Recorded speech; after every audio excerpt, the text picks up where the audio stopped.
It's strange how some people leave you feeling drained after every single conversation, and you can't quite explain why. Who you spend time with is quietly shaping what you believe is possible for yourself, whether you notice it happening or not. Here are 8 types of people doing exactly that and what to do next. Type 1, the comfort enabler. This is the person who agrees with every excuse you make. You say, I'll start Monday. They say, yeah, take your time. You say you're too tired today. They say you deserve a break.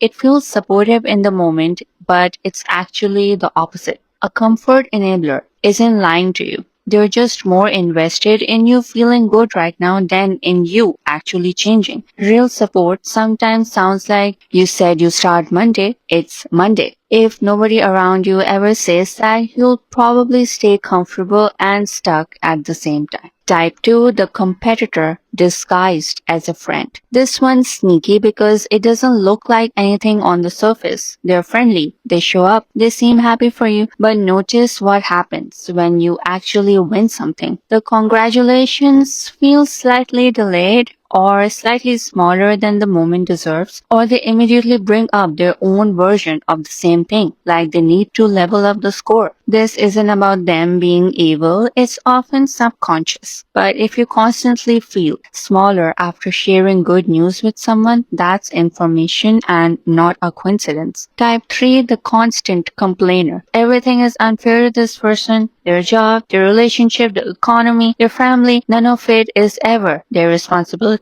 And here's why this one's dangerous specifically for your goals. Complaining is contagious in a very literal way. Spend enough time around someone who explains every outcome as something that happened to them, and you start explaining your own outcome the same way. You stop asking, what can I do differently, and start asking, why does this always happen to me? That shift alone can quietly kill years of progress. Type 4, the person who never finishes anything. They've started 6 businesses. None of them launched. They've been about to start the gym for about 3 years. Individually, this seems harmless. It's their life, not yours. But you become who you're around. And if the people closest to you treat unfinished things as normal, it slowly becomes normal for you too. Nobody announces, I'm giving you permission to quit. It just gets quietly modeled until you don't notice you're doing it too. Type 5, the person who needs you to stay the same. This one's the hardest to spot because it usually comes from people who genuinely love you. Family, oldest friends, people who've known you for a long time. But when you start changing, waking up earlier, saying no more, spending less time doing what you used to together, they get uncomfortable. Not because they want you to fail, because your growth is quietly pointing out something about their own life they haven't dealt with. They'll frame it as concern. Are you sure you're not overdoing it? You've changed. Sometimes that's true concern, but sometimes it's discomfort wearing concern as a disguise. Type 6, the all-talk planner. This person loves discussing goals, vision boards, 5-year plans, the perfect morning routine. They can talk about it for hours. What they never do is the boring, repetitive, unglamorous part that actually produces results. Spending time with someone like this feels productive because you're constantly talking about ambition, but talking about a goal and moving towards one activate completely different parts of your day, and only one of them actually gets you anywhere. Type 7, the person who makes everything a competition. Not the subtle kind from earlier, this one's loud about it. You mention you're reading more. They mention they read twice as many books. You mention a small win, they immediately top it with a bigger one. Being around this constantly does something specific. It turns your own goals into a performance for someone else instead of something you're actually building for yourself. You start choosing goals based on what will impress them and not what you actually want.